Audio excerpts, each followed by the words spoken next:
My name is Matthew Walker. I am a professor of neuroscience and psychology at the University of California, Berkeley, and I am the author of the book, Why We Sleep. What are things that we can all do tonight and in the future to start getting better sleep? Well, beyond carving out a non-negotiable 8-hour sleep opportunity, there are probably at least 5 things that we can do. The first is that we have to try and maintain regularity. And if there's one thing that you take away from this, it would be going to bed at the same time and waking up at the same time, no matter whether it's the weekday or the weekend. Even if you've had a bad night of sleep, still wake up at the same time of day and reset. The second thing is that we are a dark-deprived society in this modern era, and we need darkness in the evening to allow the release of a hormone called melatonin. And melatonin helps the healthy timing of our sleep. So try to dim down half the lights in your home in the hour before bed. Stay away from screens, especially those LED screens. They emit blue light that actually puts the brakes on melatonin. And those blue light emitting devices fool your brain into thinking that it's still daytime, even though it's nighttime and you want to get to sleep. The third key ingredient is to keep it cool. Many of us actually have a bedroom that's too warm in terms of temperature. So an optimal temperature is about 68 degrees Fahrenheit or about 18.5 degrees Celsius.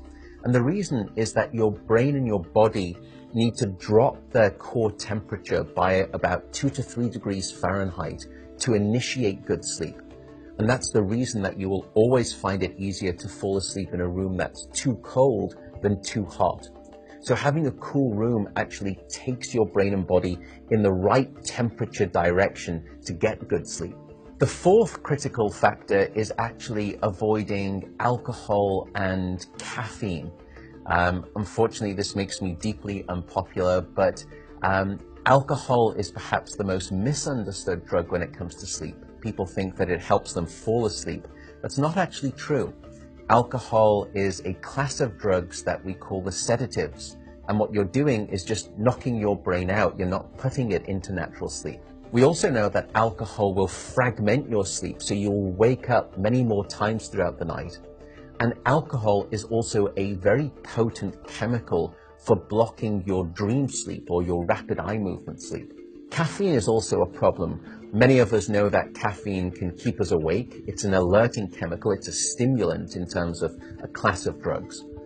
But few people know that even if you can have a cup of coffee after dinner and you fall asleep fine and maybe you stay asleep, the depth of the deep sleep that you have when there is caffeine within your brain isn't as deep as when you have abstained from that cup of coffee after dinner. So as a consequence, you wake up the next morning, you feel unrefreshed, and you don't remember waking up or having a difficult time falling asleep, but now you find yourself reaching for 2 or 3 cups of coffee in the morning, and you develop this dependency, this addiction cycle. The fifth and final tip for better sleep is to not stay in bed awake. So if you haven't fallen asleep within 20 or so minutes, or you've woken up and you're finding it difficult to fall back asleep, don't stay in bed awake. The reason is that your brain very quickly starts to learn the association between your bed being about the place that you're awake rather than your bed being about sleep. So the advice is to get up, go to another room, and in dim light, just read a book. No screens, no email checking, no food.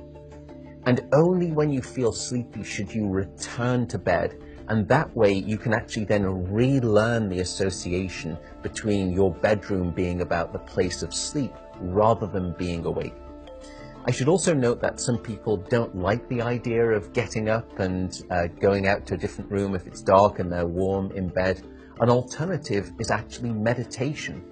Meditation has been demonstrated in clinical trials to help people just relax the body, calm down the fight or flight branch of the nervous system that can happen when we wake up in the middle of the night and we have that Rolodex of anxiety thoughts. And by meditating, you can start to quiet the mind as well as the body, and that also helps you fall back asleep more easily.